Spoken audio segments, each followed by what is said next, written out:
Guys आज के blog में हम आपको दिखाने जा रहे हैं गांव की रियल लाइफ खेतों में गेहूं की कटाई का शानदार अनुभव। तो चलिए देखते हैं कि किस तरह किसान भाई लोग दिन रात मेहनत करके हमारे लिए अन्न उगाते हैं। आइए शुरू करते हैं।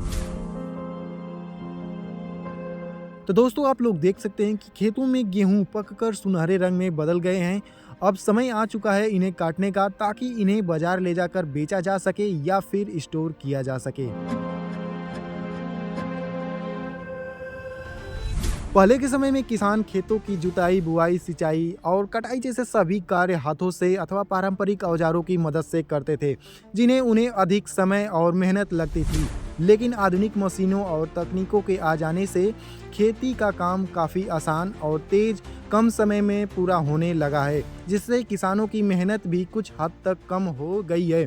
इसके पीछे कहीं न कहीं विज्ञान का बहुत ही बड़ा योगदान है।